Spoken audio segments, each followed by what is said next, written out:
Écoutez, oui, parce que c'est vrai que les peines qui étaient envisagées étaient totalement délirantes au regard de l'infraction commise et surtout pour des restaurateurs qui n'ont pas les moyens tout simplement de payer de pareilles sommes au sortir d'une crise d'activité aussi grave qu'ils ont traversée. Donc déjà, c'est effectivement un petit retour à la raison.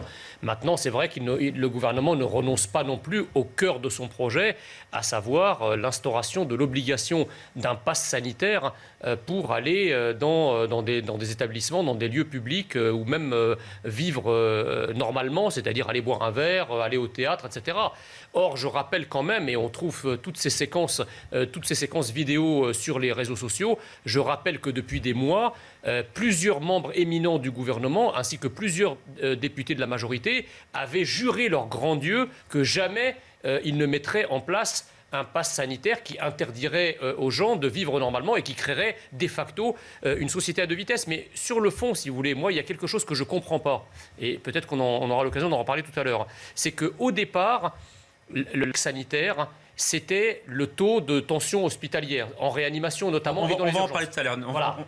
On va aborder tout cela, effectivement. Et aujourd'hui, là où le gouvernement a aussi changé de pied, et ça ne date pas d'aujourd'hui, c'est qu'en fait, il a abandonné ce critère et il s'intéresse maintenant au nombre de cas. On va en parler notamment avec le cas des Pyrénées, pourquoi. avec les courbes dans les hôpitaux, dans le nombre de morts. C'est pas vrai. Mais bien sûr que si. Regardez l'Angleterre. L'Angleterre, c'est notre avenir. D'accord. Justement, alors parlons-en de l'Angleterre. Parlons-en parce qu'eux, ils ont atteint une immunité. Ils sont en pause sur l'immunité. Ils sont à 60%, ils n'arrivent pas à aller plus haut. Il faut qu'ils relancent leur campagne. Ils ont atteint une immunité. Si aujourd'hui ils sont en difficulté, c'est parce qu'ils ont laissé les choses aller à U et à dia, dans tous les sens dans le pays. Aujourd'hui, c'est le Freedom Day, je crois, en Angleterre. On libère de toutes les contraintes. Et dans le même jour, je finis si vous permettez, le même jour, il y a 50 000 cas, 740 hospitalisations en plus dans le pays.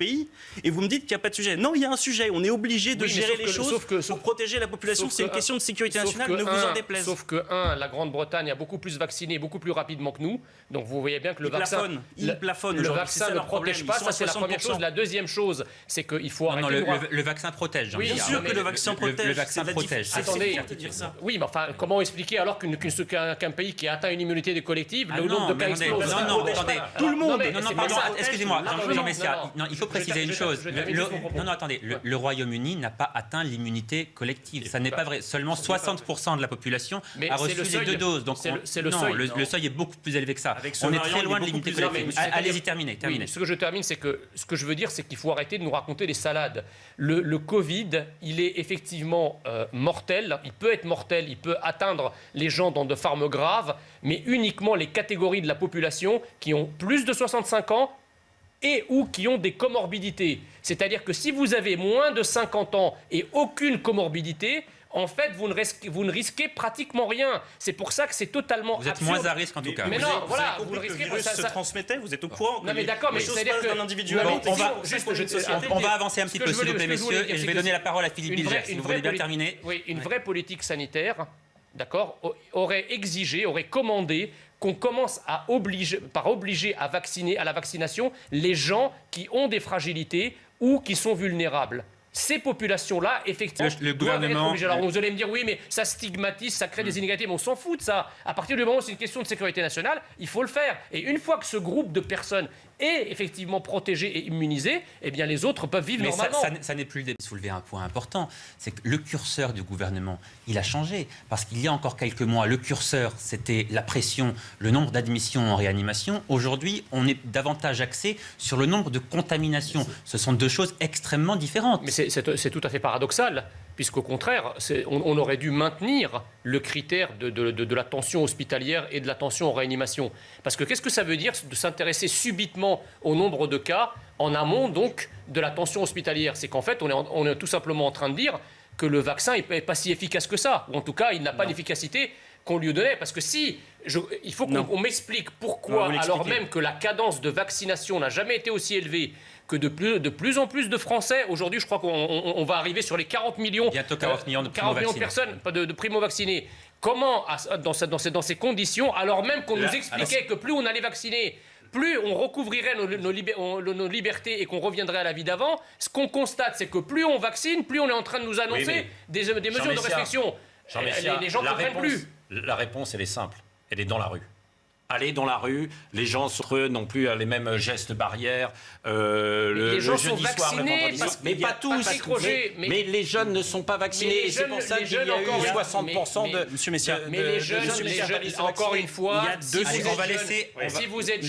vous êtes jeune et si vous n'avez aucune comorbidité, vous ne risquez quasiment rien. C'est-à-dire qu'on va laisser la parole une forme allégée du Covid. Ça va passer comme une grippe avec du Doliprane et de la vitamine C. Le Covid, c'est pas le tétanos. Il y a aussi quelques cas de Covid long qu'on ne peut pas comme ça balayer le revers de la main. Probabilité, monsieur Usaï. Mais ça existe quand même. Oui, c'est la probabilité. En fait, Alexandre Ouizy. Je ne comprends pas, moi, cette espèce d'hystérie coercitive dont le gouvernement est soudainement saisi. Parce qu'en réalité... Encore une fois, ça aurait été une question de sécurité nationale, pour reprendre les termes de M. Ouizy. Il y a eu plus de 100 000 morts quand même. Bon. Sans doute, mais enfin, sur la population, le degré, encore une fois, ça concerne certaines populations, on les a décrites tout à l'heure, et le pourcentage global sur la population totale est quand même très faible. Ça aurait été une question de sécurité si on était sur des taux de létalité et de morbidité de 80%. Vous voyez, attendez, monsieur, 100 000 morts dans le pays. Le tétanos, non mais d'accord. Qu'est-ce qui tue plus de 100 000 morts dans le pays tous les ans? D'accord, mais c'est évidemment une question de sécurité nationale. Sauf que dire le contraire, c'est l'écrasante majorité des morts a plus de 80 ans, monsieur. Et donc leur vie ne compte pas? Non, pas du tout. Ça veut dire que ce sont ces catégories-là qu'il faut protéger en priorité. Elles le sont. Je comprends pas. En fait, il y a deux logiques. Il y a certains qui disent il faut qu'on vaccine la terre entière pour protéger ces catégories-là. Et moi, je dis protégeons ces catégories-là et arrêtez d'emmerder le monde avec des obligations à la con. C'est ça le problème, monsieur. Mais Jean Messia, là où je ne vous rejoins pas, on comprend très bien pourquoi, malgré ce faible pourcentage, même s'il y a énormément de morts, ça touche beaucoup plus que le reste. Parce qu'on a le sentiment d'une impuissance du pouvoir face à un défi imprévisible. C'est ça le gros problème. Donc du coup, il adopte une stratégie maximaliste. Non, mais c'est pour expliquer pourquoi on mettre la société tout entière dans une nasse. Non, aussi parce qu'il faut bien dire qu'un certain nombre de scientifiques sont pas forcément d'accord entre eux et que les politiques se contredisent aussi beaucoup. C'est-à-dire le problème, c'est qu'effectivement, les Français sont perdus par beaucoup de choses en réalité. Ils sont perdus par la communication désastreuse du gouvernement depuis le début de la crise, qui elle-même reflète une politique sanitaire très erratique, où on dit tout et son contraire, avec effectivement des contradictions, des va-et-vient permanents. Donc également sur les vaccins, dont on nous dit qu'au départ, on nous vantait les exemples de la Grande-Bretagne et d'Israël comme étant des pays qui allaient tout ouvrir, qui allaient recommencer à vivre normalement. Que voient les Français à la télé? Ils voient les images de pays qui s'interrogent s'ils vont pas, ces mêmes pays s'interrogent s'ils vont pas refermer tout et repasser à des confinements. Donc effectivement, l'image totale, le moins qu'on puisse dire, c'est qu'elle est brouillée. Et tout ça parce que je pense que aujourd'hui, l'opposition, si vous voulez, qu'il y a entre les gens qui veulent se faire vacciner et les gens qui ne veulent pas se faire vacciner, elle cristallise toutes ces illisibilités dont parlait Philippe Bilger et que je viens de résumer. C'est-à-dire qu'en fait, beaucoup de Français ne se vaccinent pas par défiance vis-à-vis du gouvernement, même pas par défiance vis-à-vis du vaccin. C'est-à-dire que l'argument n'est même pas sanitaire. L'argument est avant tout politique. C'est-à-dire que...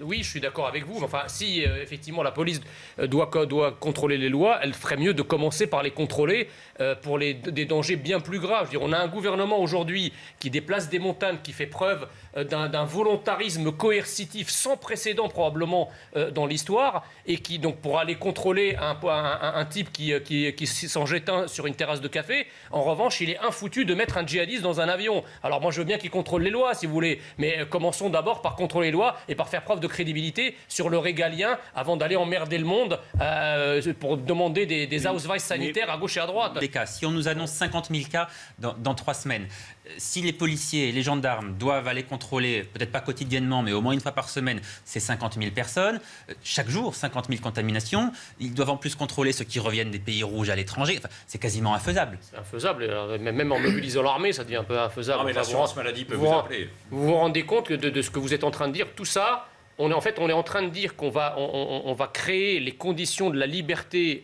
dans notre pays, finalement. En transformant ça en état policier, on est obligé de contrôler tout le monde entre ceux qui rentrent, ceux qui circulent, ceux qui vont boire un verre. Donc moi je comprends pas. C'est quoi la liberté là qu'on recherche? Vous vous rendez compte que vous serez dans un pays où vous serez obligé de présenter une sorte de laissez-passer sanitaire, en plus de votre carte d'identité, au mépris total du respect du secret médical, et tout ça au nom de la liberté. Allez, Jean Messia. Je ne comprends pas ce que fait le Conseil d'État. Le Conseil d'État, le 6 juillet dernier, affirmait qu'on ne pourra pas exiger le pass sanitaire dans les activités quotidiennes, sous-entendu le travail, les restaurants, etc. Il vient aujourd'hui de dire... Il n'a pas tout à fait dit ça le 6 juillet. Il disait dans le projet présenté aujourd'hui, c'est-à-dire début juillet par le gouvernement, il n'est pas prévu de l'utiliser pour les activités quotidiennes. Mais il ne disait pas, il est interdit de l'utiliser. C'est pas du tout la même chose. Peut-être, mais quand le Conseil d'État dit ça dans l'avant-projet, c'est aussi un avertissement clair, parce qu'il n'était pas obligé de le mentionner s'il ne ça figurait pas. Il approuve la plupart des décisions, là. Oui, mais justement, c'est ça que je ne comprends pas. C'est qu'à quoi bon avoir prévenu le gouvernement le 6 juillet, je vous concède que c'est effectivement entre les lignes, si c'est effectivement pour tout approuver en bloc. C'est incompréhensible. Quand on pense, si vous voulez, que le même Conseil d'État s'était opposé à certaines mesures interdisant aux fichiers S qui sortent de prison d'avoir des bracelets c'est pas tout à fait le même sujet. Non, mais voilà, le Conseil d'État aujourd'hui va priver 25 millions... Je ne suis pas sûr qu'on puisse comparer les deux sujets, Jean-Messia. Je sais que la comparaison est peut-être gênante, mais enfin, elle est explicite. Elle est explicite. C'est deux choses extrêmement différentes. Et je pense que beaucoup de téléspectateurs comprennent très bien ce que je dis. C'est-à-dire qu'on va priver effectivement de liberté, parce que c'est de ça qu'il s'agit, 25 millions de Français, ou 26 millions, c'est-à-dire les Français qui ne seront pas vaccinés ou qui n'ont pas eu leur première dose, d'accord, alors que les fichiers S qui sortent de prison, eux, vont avoir plus de droits. Donc ça pose quand même un problème que la juridiction, la plus haute instance qui est censée garantir, être la garante des libertés individuelles, approuve une sorte effectivement de d'hystérie vacciniste. Voilà, d'hystérie vacciniste. Si vous voulez, le problème, c'est qu'on n'est pas là simplement dans un argument d'ordre sanitaire ou vaccinal.